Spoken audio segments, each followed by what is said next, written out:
আমার কোনো শরীক নাই, আমার কোনো বিবি নাই, আমার কোনো সন্তান নাই, আমার কোনো পাড়া প্রতিবেশী নাই। আমি এক, আমি অদ্বিতীয়। ওয়াবিল ওয়ালিদাইনি ইহসানা। আমি আল্লাহ তাআলার ইবাদত করার পরে, আমার সাথে শরীক না করার পরে সর্বপ্রথম যার ইহসান করতে হবে সে হলো তোমার মা বাবা।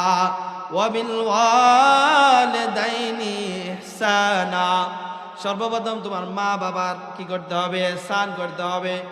ব্যাখ্যা আমি সামান্য যা পারি সামনে বলবো, এখন অর্থ বলে যাই।